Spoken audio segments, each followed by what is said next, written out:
Welcome to MSL Talk with Tom Caravela, a podcast specifically designed for MSLs and all things field medical.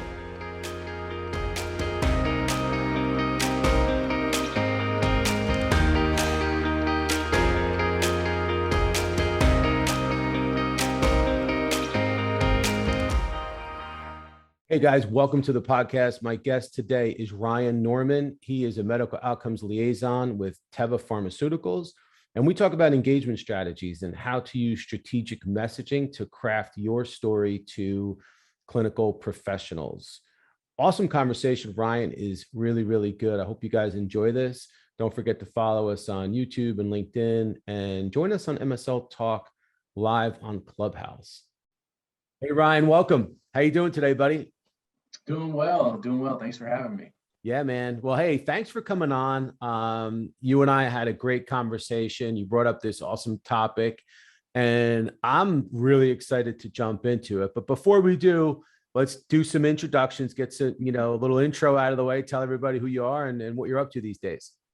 Awesome. Well, thank you again. Thanks for having me on. My name is Ryan Norman. I am a PharmD MBA by training. I'm local here in Birmingham, Alabama.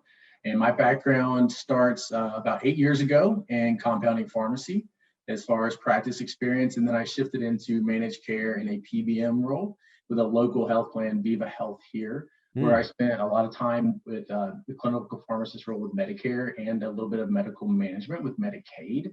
And then about halfway through my tenure there, I ended up moving into a commercial clinical program manager role. That's a mouthful, but it allowed me to carry my experience from the Medicare and medical management side into our commercial lines of business. And I had the luxury of being able to manage about 100,000 lives across our book of business. And then also we're very integrated with a health system here, University of Alabama, Birmingham. Yep. And through that, we were able to really be a part of kind of some PBM type functions where we could offer clinical program management to the IDN and the health system as well, as long as some other customers too. And then during that time, I was able to go back. That's where my MBA came into play. I got exposed to a lot of the business side of pharmacy through Viva Health. And so got my MBA. And then not long after that, I had the opportunity to join Teva through a wonderful experience that we can kind of get into in a little bit in a moment, but had a chance to join Teva, and that's where I've been for the last 2 years. I went to pharmacy school at Sanford University. It's a local pharmacy school here in Birmingham, and been stuck in Birmingham ever since. I love it. That's great, man. Yeah, you got an awesome background. I mean, you've done a lot in so many different areas, including that, managed care environment, and you went and got your MBA, and I'm sure that that's been tremendously helpful. So kudos on an awesome background, and you're a great guy with a great future. So I know we're going to learn a lot from you, but I know that one of the things people always ask is they're very curious to see how folks like you, landed your first role in industry. How did you get into the pharmaceutical industry? Was it, through a connection? Was it networking? Was it right place, right time? Just curious. It really was a combination of networking and right place at right time. My network exposed me to the medical outcomes liaison role, the managed care MSL role, and that's what actually spurred my interest. The quick end of the story that I like to share is there was a managed care MSL that came in, did a presentation on a medication, and it led to an intervention in the role that I was in as a clinical program manager.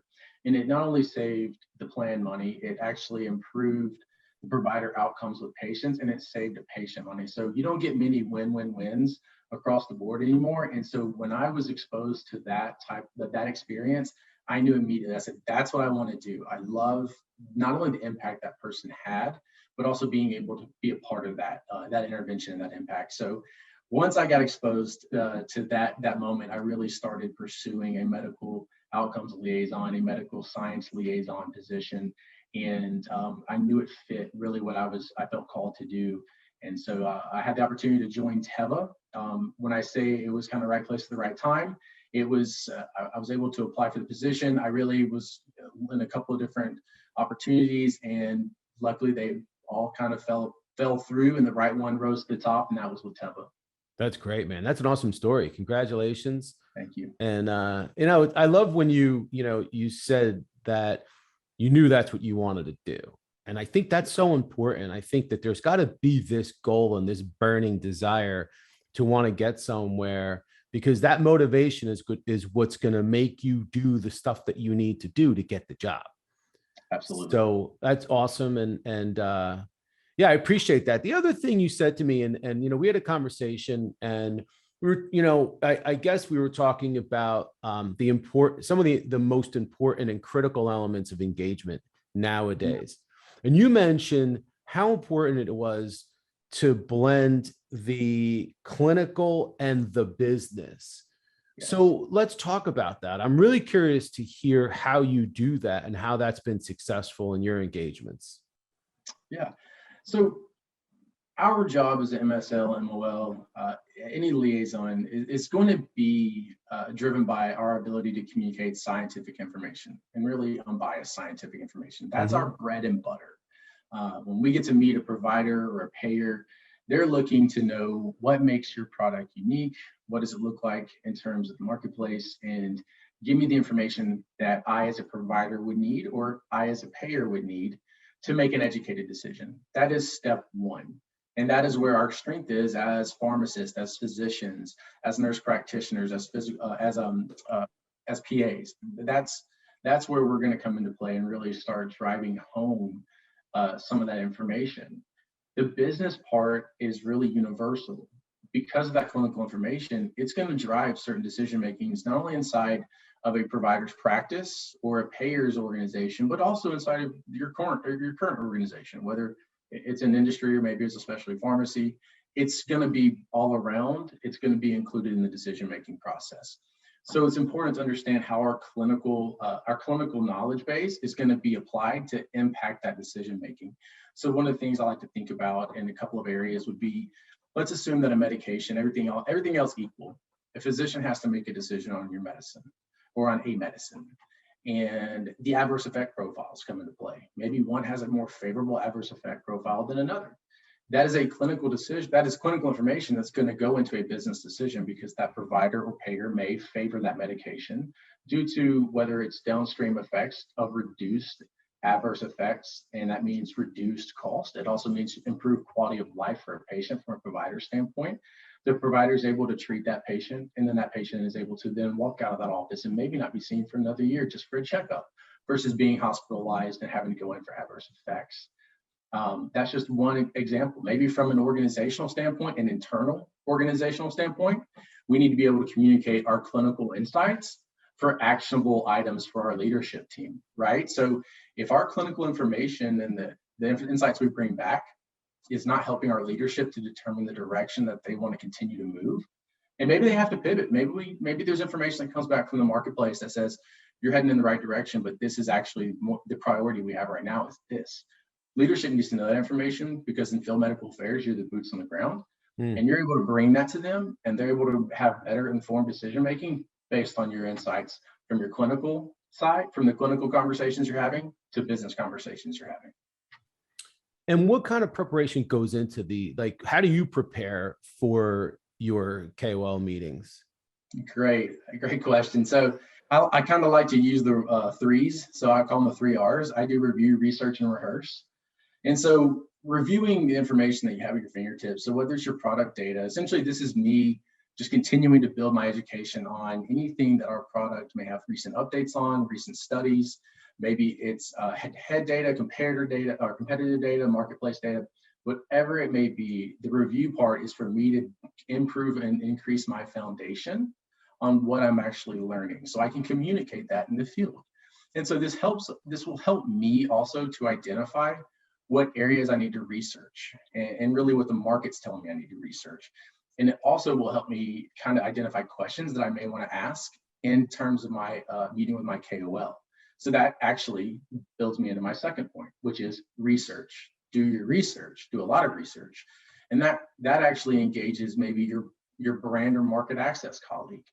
They may be able to tell you that they have a relationship with a certain provider or a payer, and they may be able to tell you what's currently going on in their world, that maybe they've spoken to them recently, and since your last engagement, something could have changed. Maybe they had something as serious as the pandemic hit, and they've had to revamp their operations. And so their priority may have gone from needing to know clinical information on this product today to I need some time to actually get my processes in order.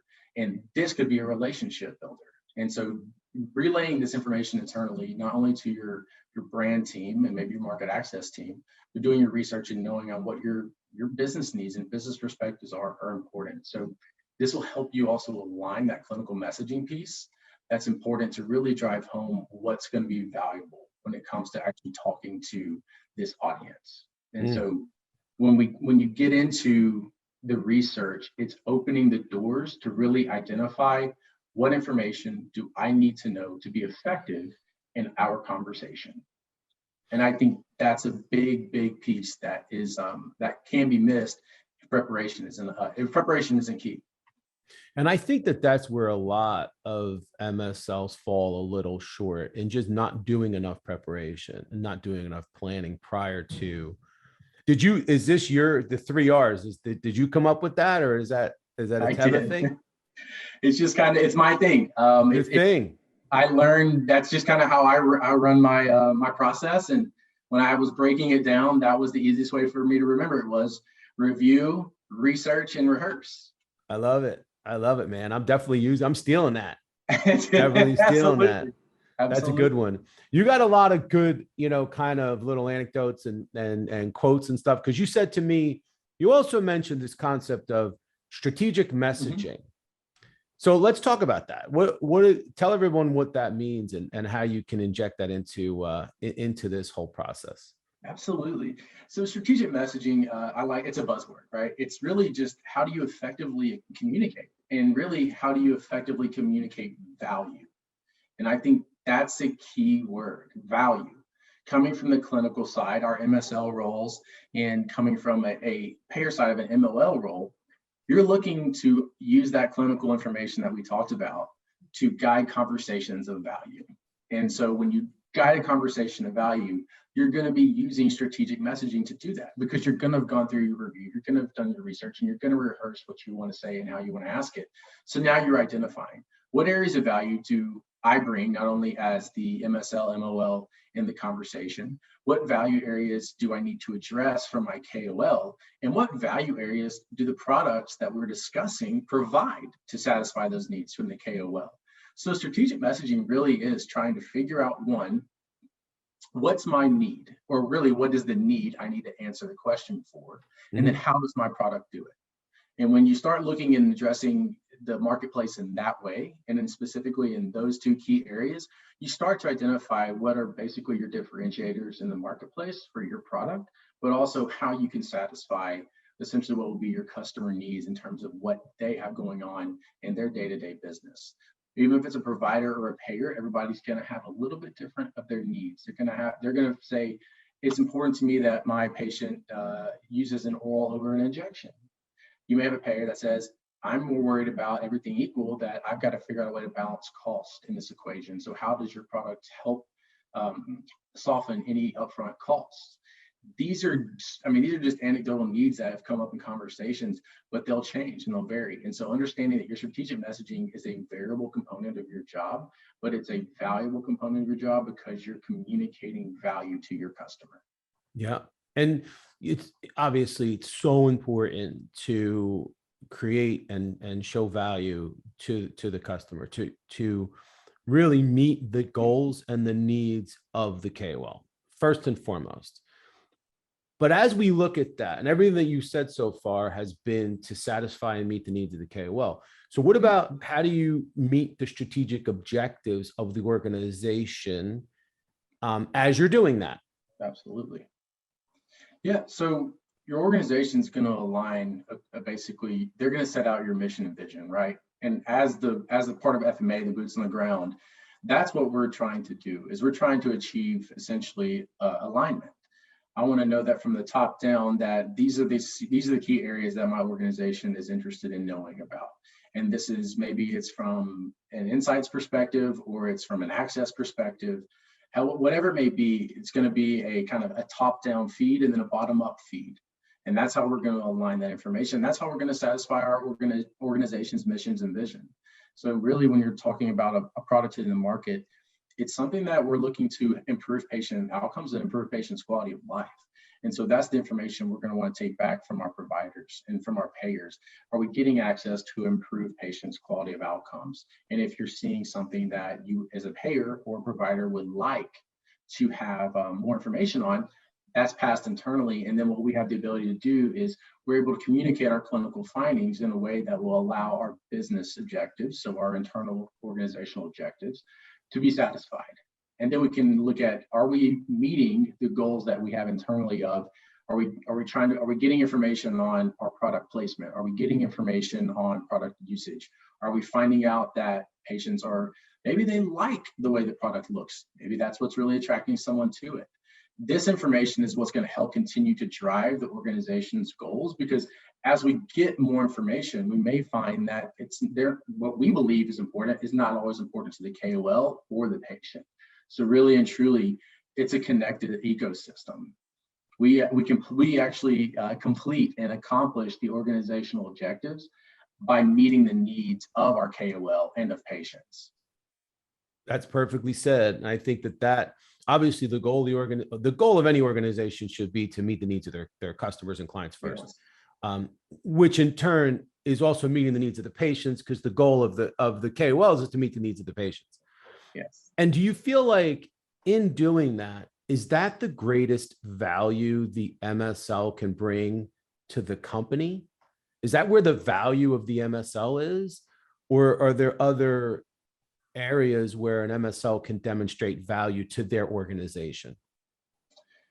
So I think it's going to be to each their own. As a healthcare provider, I'm a patient-centered focused person. And so the patient really does have the biggest heart, or my heart's the biggest for the patient, I should say. Mm-hmm. So they're always on the top of my mind in terms of what we do.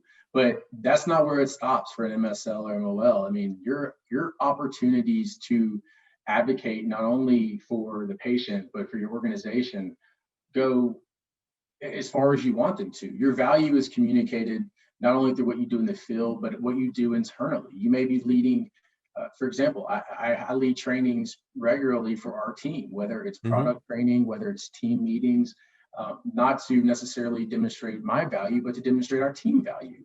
And that's just the opportunity to sit there and have face time. There's other opportunities that will exist and they'll pop up, whether it's in a customer meeting where you could have high-level brand, medical directors, senior leadership in your meetings. And that's an opportunity for the MSL to showcase their knowledge base of a product and their ability to communicate to a customer. And so as you really pick your preference, you really have the abundance to do and go wherever you want. It's not siloed. But what's great about the role is your influence and your value. It's like a ripple effect. It may happen in one area. You may drop it in the pond, but it's going to touch multiple things. Your efforts will touch multiple areas just by doing one thing. So you actually continue to grow your abilities, not only in the role, but your influence also begins to spread. Yeah, for sure. For sure. And so as you're finding success in doing all this, so you're satisfying your external mm-hmm. Customers and stakeholders, you're satisfying your internal stakeholders. How difficult has all that been now in a mostly or predominantly virtual environment? Now that we're in this whole COVID time, and even though it seems like we're pulling out of it, we're kind of almost not pulling out of it now. So how has that been for you? Can you talk a little bit about how you've navigated the virtual piece of it and still found success in satisfying your external stakeholders and your internal stakeholders? So it's definitely been a little more challenging. And I think that really just comes from a virtual environment in itself. And the ambiguity of it, it's definitely a little bit more difficult than being face-to-face. As far as the external stakeholders, it's really been more along the lines of adapting to their need. And really that means adapting my practices to what they need in the moment. And I kind of mentioned that earlier, where when the pandemic started, it was almost a scramble just to set up operationalizing their business again. And so in their daily workflow. So it took a lot of understanding to really try to sit down and really talk to your customers and say, what do you need from me Not necessarily in terms of a presentation or a meeting, but what do you need from me? Is there something I can send you in an email that you need to make a decision on a medication? What can I get you in terms of a study that you can look on in your own time? And then you can send me a couple of questions if you have them. It was understanding those types of scenarios that really help to continue to foster that relationship. And so I kind of mentioned, like, I like threes. So since the pandemic hit and the shift has happened, and I'll touch on the internal stakeholders as well, but it's really the principles are the same. We've really had to become more adaptable. Mhm. We've had to become more patient, and we've actually had to become more persistent in our efforts. And so all around, adaptability is important. The environment changed, we need to change with it. So our approaches had to change. That may be having to just pick up the phone and call a provider or a network contact or someone internally and say, hey, listen, I need just to get 15 minutes of your time. Are you free now? Are you free tomorrow? And continuing down that route, instead of maybe saying, hey, in a month, I'm going to come see you. Because in a month, I may not be seeing you at all because you may not be in your office, maybe at home. We have closures and restrictions. So that environment really did change the approach to actually making me become more proactive and saying, hey, listen, you know what, we may have had something scheduled. Now we just need to find 15 minutes in your day and my day to sit down and have a conversation and check in on each other. And internally, that same mentality happened. We had to get a little more creative with how we wanted to manage our time and our meetings, because now all of a sudden we're not traveling as much. So we're putting on more trainings, we're putting on more internal meetings in terms of trying to relay insights gathering and relay what's important, what we can be actionable on. And so we had to become a little bit more persistent in how we actually, or intentional maybe is the best way to say it. We'd be more intentional on how we actually relay our information and how we gather our information. And ultimately, this whole scenario in the last year and a half has resulted in needing to really practice patience, because everybody's now, I think we find ourselves, we actually seem to be more busy than we were prior to the pandemic, and everybody's being pulled in multiple different ways and in multiple areas to actually deliver. And a lot of people do deliver, and they deliver well, but it's also a demand daily on time and on effort. So it's really important that we've practiced being adaptable, but also we practice patience and persistence in the process. Yep. And I'll tell you, there's some really good takeaways in there. I don't know if you saw me, but I was jotting down notes feverishly. So I think that that's really helpful. But where do you see it going? Do you see, like, right now we're in this, let's call it, or maybe, so we're in what's been virtual mostly because of COVID. We're hearing about it turning into hybrid. We keep hearing the term, well, it's going to be hybrid now, because depending on the needs of the KOLs and what they're looking for, some KOLs might want to keep things virtual and some might want to actually start to book some visits. Where do you see it going? I mean, do you think that it's going to stay hybrid for a while or forever? Like, are these skills that MSLs are developing, and the things that you're talking about, being adaptable, patient, persistent, and all the stuff that is going on now, should MSLs be prepared for the long term in exercising these types of virtues? I think so. I think we've seen that there's been a teeter on the cliff of, can a shift happen in terms of a workforce marketplace in general? Mhm.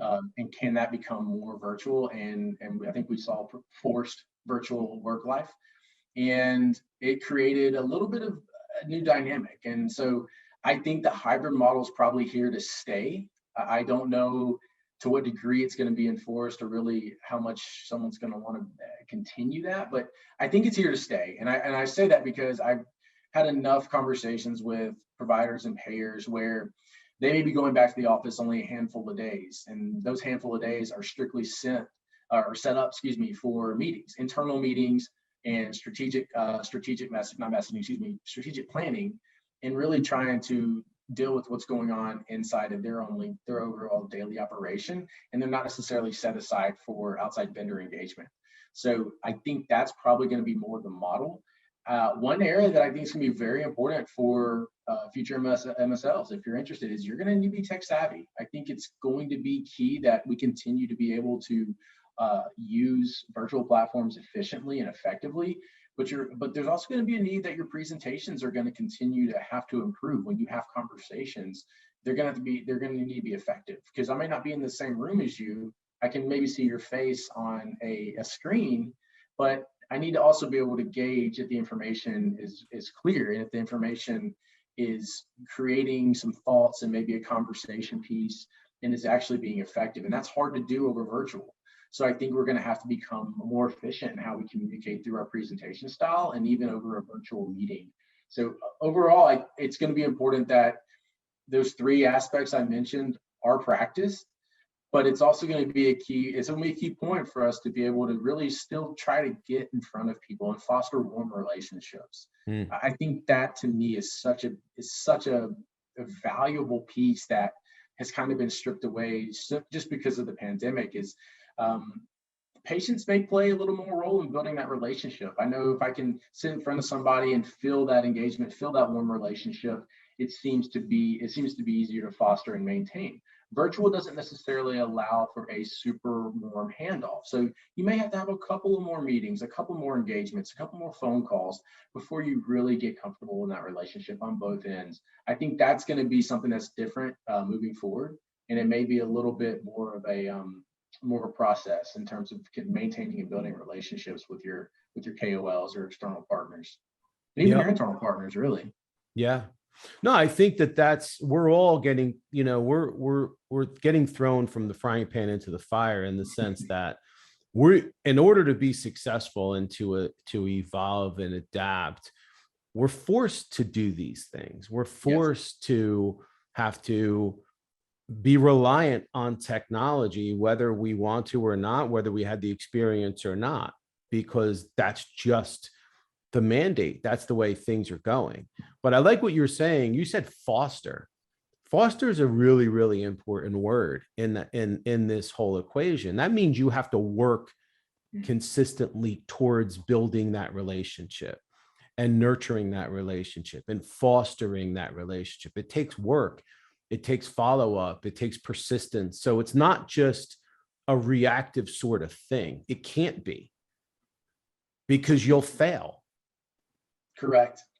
And that's, it's kind of a double-edged sword, right? Like the environment we're in now has really created proactivity as a necessity, but at the same time, that proactivity can also lead to maybe some complacency, because you're having to continue to push that buck forward. It's because you can't necessarily have the same luxuries of being in person. So you really do have to be proactive in maintaining, fostering, engaging, everything we just mentioned with a relationship. And I mean, it's definitely, I think there's a lot more emphasis that needs to be put on that today than maybe in the past, of how important it is to maintain that relationship.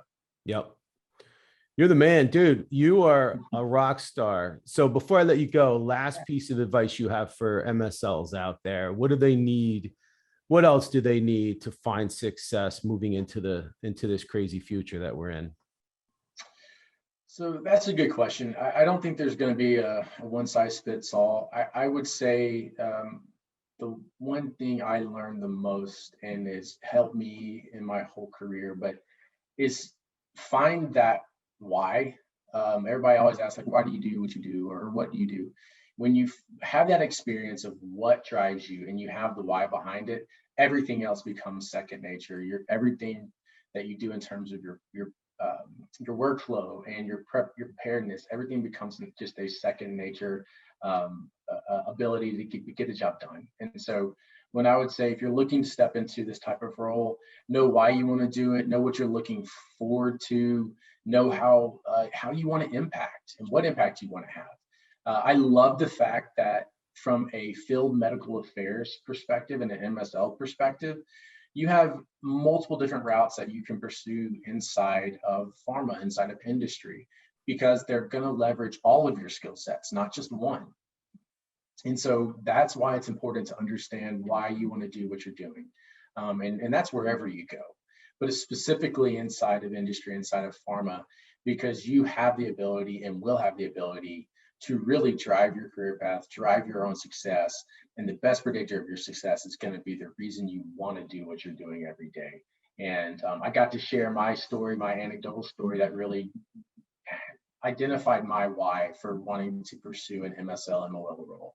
And I continue to really push forward anyone who has that, finds that, and to take that on and nurture it as an opportunity. Great advice, man. Really appreciate you. Learned a lot. I love your story, and I love all your advice, and you're a good man. I'd love to have you back on one of these days. Really appreciate it. I'm glad we had a chance to meet, and thanks for coming on. Tom, thank you so much for having me. I look forward to it. I would love to get back on another day and continue having our conversations. I've really enjoyed today. Awesome. Thanks again, buddy. Be well. Thank you. Bye.